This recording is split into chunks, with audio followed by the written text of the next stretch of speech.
महाराष्ट्र माझा गरजा,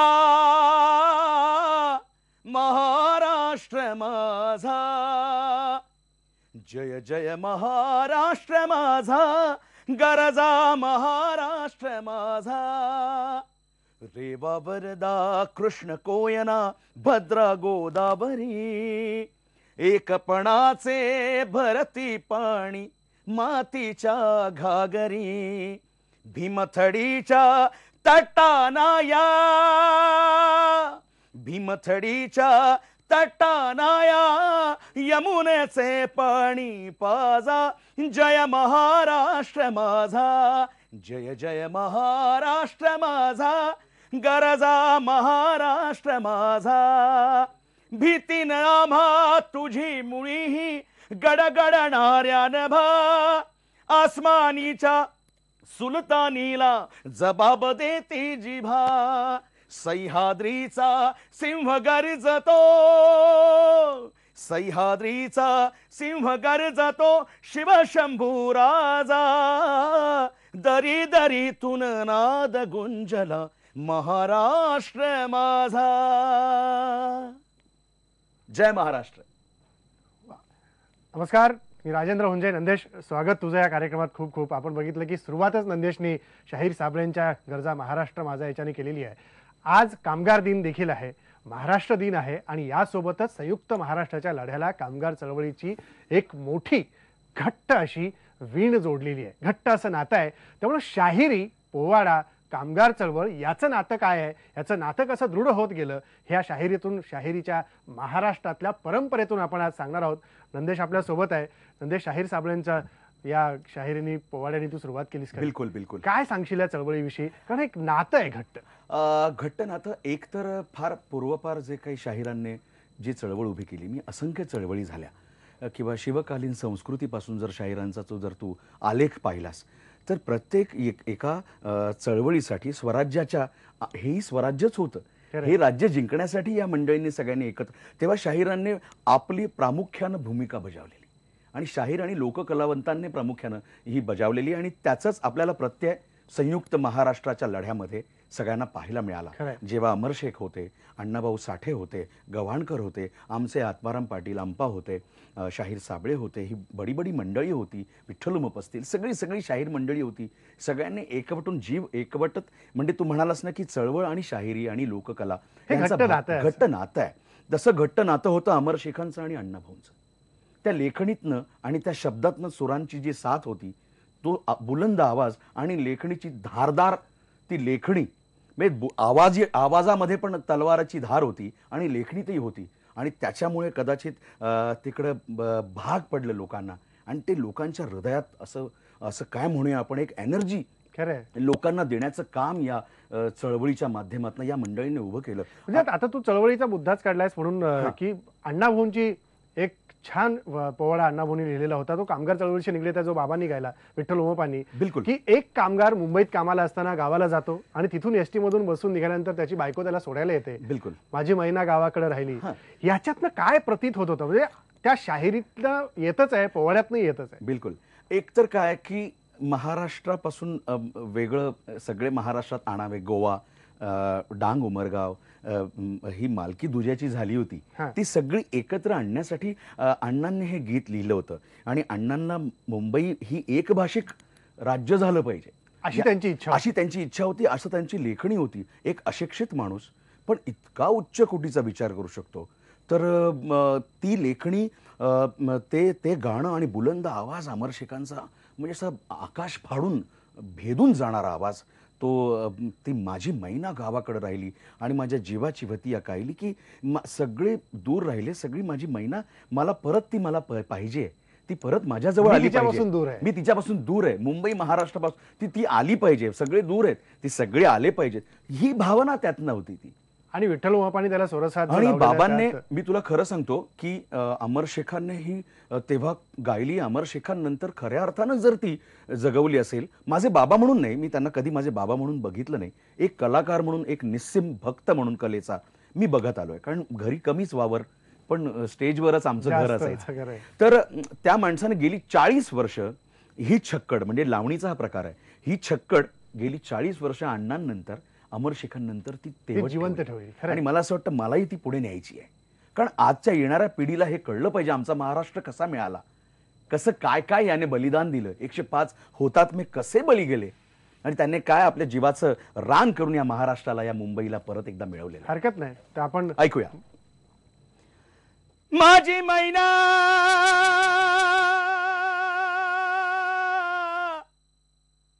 माझी मैना हो, माझी मैना हो, माझी मैना, माझी मैना गावाकडे राहिली, माझी मैना गावाकडे राहिली, माझ्या जीवाची भती अकायली, माझी मैना गावाकडे राहिली, माझ्या जीवाची भती अकायली, माझी मैना गावाकडे राहिली, माझ्या जीवाची भती अकायली, माझी मैना गावाकडे राहिली, माझ्या जीवाची भती अकायली. वती बांधा रंगवाळा कोर चंद्राची, उदात्त गुणाची, मोठ्या मनाची, सीता ती माझी रामाची, हसून बोलायची, मंद चालायची, हान सुगंध केतकी सतीच कांती, घडीव पुतळी सोन्याची, नवनवतीची काठी दवण्याची, रेखी भोवया कमांड जणू इंद्रधनुची, हिरकणी हिऱ्याची अन काठी आंधळ्याची, अन तशी ती माझी गरिबाची, महिना रत्नाची खाण, माझा जीव की प्राण नसे सुखाला वाण, हिच्या गुणाची छक्कड म्या गायली, अन माझ्या जीवाची भदी अकायली. म्हणे अण्णा भाऊ, म्हणे अण्णा भाऊ साठे घरा बुडाले रयतीची, मितूपणाची, जुलमीची, जबरीची, तस्कराची, निकुंबलीला कत्तल झाली इंद्रजिताची, 14 चौकड्याचं राज्य रावणाचं लंका जळाली त्याची, आणि तीच गत झाली आज मोरारजी देसायाची, सखा पाटलाची. अखेर ही मुंबई झाली परळच्या प्रलयाची, लालबागच्या लढाईची, फाउंटनच्या चढायची, झालं फाउंटनला जग, अन तिथं बांधून छंग आला मैदानी रंग, धार रक्ताची मर्दान व्हायली, धार रक्ताची मर्दान व्हायली, अन माझ्या जीवाची भती अकायली. हे माझी मैना गावाकडे राहिली, माझ्या जीवाची भती अकायली, माझी मैना गावाकडे राहिली, माझ्या जीवाची भती अकायली. आपण बघतो की याच्यात नंदेश प्रत्येक गोष्टीचं वर्णन अण्णाभाऊनी केलेलं आहे की कामगार चळवळ ती लालबागची असेल, ती परळची असेल, आणि फाउंटनमध्ये उभ्या राहिलेल्या सगळ्या कंपन्यांच्या ऑफिसेसच्या संदर्भातली असेल. काय व्यक्त करायचं होतं, म्हणजे दुसरीकडे काय होतं, सर्वसामान्यांना ऐकताना असं वाटतं याची काहिली काय होतीये, तर ह्याची बायकोच गावाकडे राहिली आणि हा एकटा इथं राहतोय ती काहिली आहे, पण त्याच्या मनातली काहिली आहे संयुक्त महाराष्ट्राची जोडली गेली. एक्झॅक्टली. आणि मला तेच म्हणायचं की नुसते यामध्ये ही चळवळ तर होतीच, कामगारांसाठी ती चळवळ होती, पण पुन्हा एकदा मुंबईसह सगळा राज्य एक भाषिक राज्य झालं पाहिजे म्हणून ही चळवळ होती, आणि खूप भयंकर चळवळ होती. त्याच्यामध्ये 2-2 महिने घरावर तुळशीपत्र ठेवून ही शाहीर मंडळी, म्हणजे तिथे कोण लढतंय कोणासाठी, तिथे काही स्वार्थपणा नव्हता, फक्त आमच्या महाराष्ट्रासाठी, आमच्या मुंबईसाठी आम्हाला लढायचं आहे, एवढंच एक ते ध्येय त्यांच्या पुढे होतं. आणि जसं तू म्हणालास की कामगारांसाठी, तिथल्या ऑफिससाठी, मला असं वाटतं तिथे फक्त मराठी लोक लढले नाहीत, तिथे जर तुकडे सर्व भाषिक होते, तिथे साऊथ इंडियन होते, तिथे बरेच अन्य भाषिक मंडळी पण 105 हुतात्म्यामध्ये त्यांची नावं आहेत मला वाटतं तिथे. आज तिथे नावं लिहिलेली आहेत फ्लोरा फाउंटनवर. तर ह्या मंडळींचाही तेवढाच सहभाग होता, पण आपल्या महाराष्ट्रातल्या कलाकारांचा जास्त सहभाग होता. गाडीच्या टप्पावर उभं राहून हातात डब घेऊन तुंतून रणरणत्या उन्हात या माणसांनी महाराष्ट्राची ही आपली जी शौर्य गाथा आहे ती गायलेली आहे. केवढं मोठं काम आहे. खरंय. पण या शाहिरी परंपरेविषयी नंदेश काय सांगशील की शाहिरी परंपरा महाराष्ट्राचं एक लेणं आहे. बिलकुल बिलकुल. एक सौंदर्यातलं लेणं आहे. म्हणजे ती शिवाजी महाराजांपासून सुरू झालेली पोवाड्याची परंपरा असेल आणि ती आजपर्यंत नंदेश उमपकडनं आम्ही ऐकत असलेल्या या परंपरेतले शाहिरी पोवाडे असतील. या परंपरेविषयी काय सांगशील की आज त्याचं महत्व किती वाटतं आपल्याला? मी तुला सांगू का, मी नेहमी हे म्हणत असतो की लोककला हे एक सशक्त माध्यम आहे, एक प्रबोधनाचं एक सशक्त माध्यम आहे. म्हणजे लोककलेशिवाय प्रबोधन नाही आणि प्रबोधनाशिवाय लोककला नाही. इतर कुठल्याही कलेमध्ये, संगीतामध्ये तेवढं प्राबल्य नाही किंवा प्रभुत्व नाहीये की जेवढं जेवढं प्रबोधन करेल, लोककलेमधून प्रबोधन होऊ लोककलेमधून, कारण ही आपल्या माणसातनं जनमानसातनं आलेली आणि त्याच्यामध्ये व्यथा मांडत किंवा शौर्यगान जर तू घेतलंस शिवरायांच्याकडचं, तर लोकांना चेतवण्यासाठी, लोकांना घरातनं बाहेर काढण्यासाठी, लोकांना आपल्या हक्कासाठी लढण्यासाठी त्या शाहिरांना कवनं लिहिली, कटाव लिहिले, तुकडे लिहिले. तर हे तुकडे, हे कटाव, ही कवनं, हे चौक, हे कुठून आलं? हे उपजत होतं. या शाहीर मंडळींना कसं आलं की आता एखादी कुठेतरी घटना घडतीये आणि तो अन्याय होतोय, त्या अन्यायाविरुद्ध लढण्याचं काम जे शाहीर करतात. आत्माराम पाटील मला म्हणाले, शाहीर म्हणजे काय? जो अन्यायाविरुद्ध लढतो. शाहीर, तुम्ही पण शाहीर आहात. IBN लोकमत एक शाहिराची भूमिका करतंय, कारण ते अन्यायाविरुद्ध लढतंय, ते सत्य घटनेला लोकांपुढे आणतंय. ती शाहिरी. आम्ही जी शाहिरी करतो ती शाहिरी, तुम्ही जी करता ती शाहिरी. प्रत्येक माणूस मुंबईत जो, महाराष्ट्रात कुठेही आहे, भारतात आहे, भारताबाहेर आहे, जो अन्यायाला वाचा फोडणारी गोष्ट म्हणजे शाहिरी. म्हणजे एका छोट्या वाक्यात मला अंपांनी सांगितलं, आत्माराम पाटलांनी सांगितलं. म्हणजे अन्यायाविरुद्ध लढतो, जो लिहितो, लेखणी हातात घेतो, जो बोलतो, सत्य मांडतो, तो शाहीर आहे. अगदी खरं आहे की जे अन्यायाच्या विरोधामध्ये उठवलेला कुठलाही आवाज आणि त्याला फोडलेली वाचा म्हणजे शाहिरी. आणि याच शाहिरीच्या लेखणीतून बाहेर पडलेले शब्द पोवाड्याच्या माध्यमातून आपण शाहिरीकडनं, लोककलेमधनं वारंवार ऐकत असतो. आणखी काही पोवाडे, आणखी काही शाहिरीचे वेगळे किस्से आपल्याला ऐकायचे आहेत. कामगार दिनाच्या निमित्तानं या सगळ्या आठवणींना उजाळा द्यायचा. ब्रेक घेऊ, ब्रेक नंतर परत भेटू.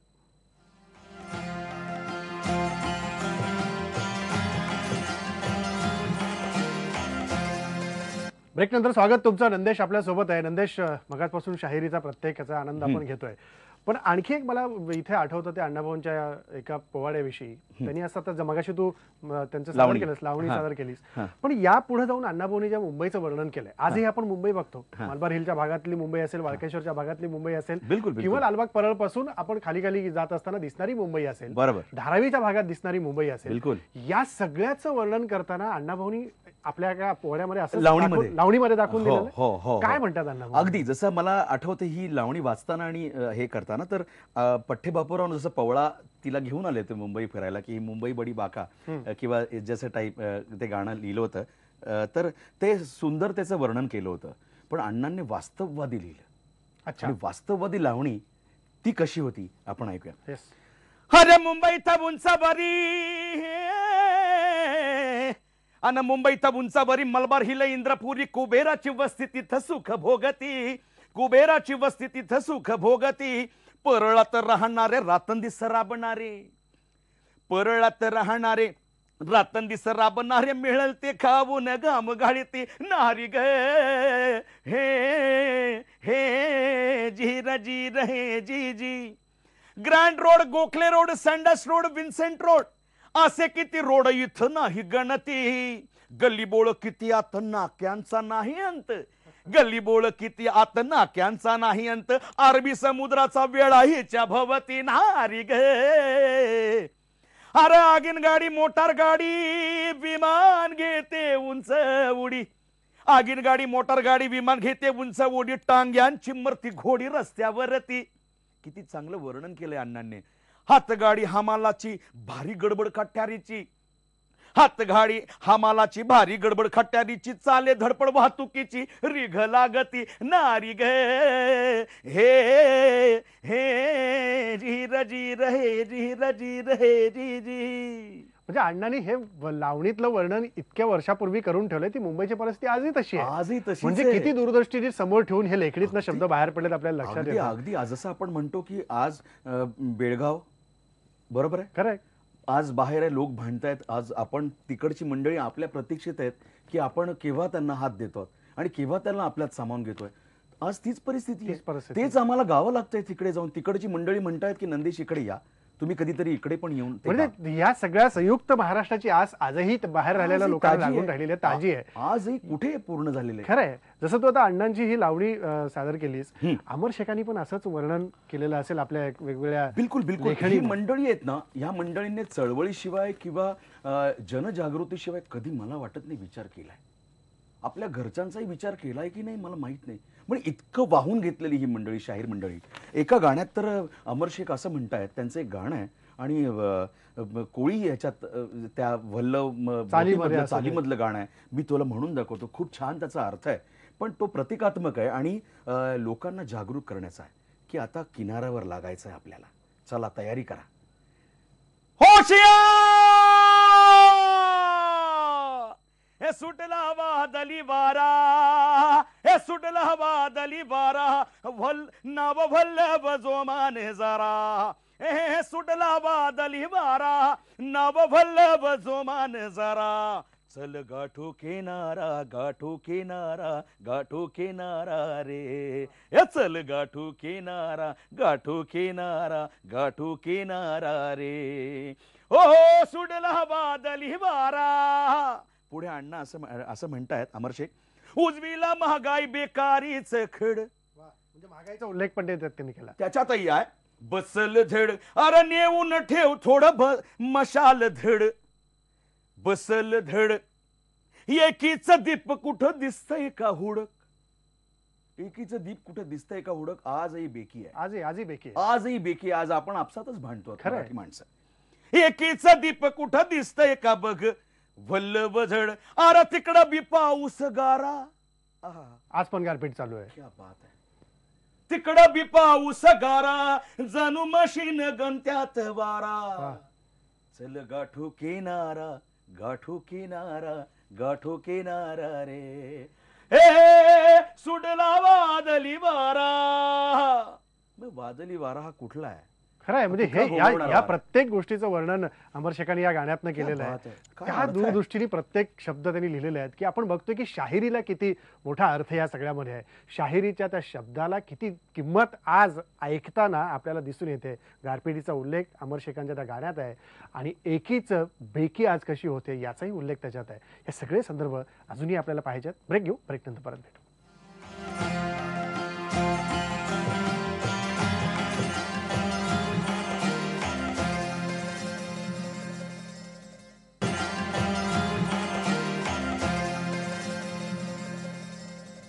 शाहिरी महाराष्ट्राची आपण जाणून घेतोय, या परंपरेविषयी जाणून घेतोय. नंदेश, आतापर्यंत आपण अण्णाभाऊंचं ऐकलं, शाहीर अमर शेखांचं ऐकलं. प्रत्येक गोष्ट त्या लेखणीतली आजच्या जगण्याशी निगडीत आहे. बिलकुल. कार्यक्रमाची सांगता करायची आहे. मी धन्यवाद मानणार नाही, कारण ही परंपरा पुढे न्यायची आहे. म्हणून जसं मगाशी तू उल्लेख केलास की शाहिरी ही पुढे वाढवत न्यायची. काय सादर करशील जाता आता. सादर करीन मी आपल्या मराठी मातीचा जो टिळा आहे आपल्या मातीचा, तो प्रत्येकाने आपल्या भाडी लावला पाहिजे. आणि ती आपली संस्कृती आहे, आपले संस्कार ते तिथे आपले आहेत. आणि त्याच्यामुळे मला एक आता गाणं आठवतंय, मराठी अभिमान गीत हा अल्बम जो कौशल इनामदारने संगीत केलं होतं आणि त्याने मला ते गायला मुझे मौका मिला था. तर तेच गाणं आपण आज ऐकूया. गीत कोणाचं आहे. हे गीत कुसुम गजानने लिहिलेलं आहे आणि ऐकूया आपण. मराठी भाषा दिन आपण त्यांच्या जयंती दिवशी साजरी करतो आणि आज महाराष्ट्र दिन, कामगार दिन. येस, त्याच गाण्याने सांगता करू. बिलकुल. ओ माझ्या मराठी मातीचा लवल लटस टिळा, ओ माझ्या मराठी मातीचा लवल लटस टिळा. हिच्या संगाने जागल्या दऱ्या खोऱ्यातील शिळा, हिच्या संगाने जागल्या दऱ्या खोऱ्यातील शिळा. ओ माझ्या मराठी मातीचा लवल लटस टिळा. हिच्या कुशीत जन्मले काळे कणखर हात,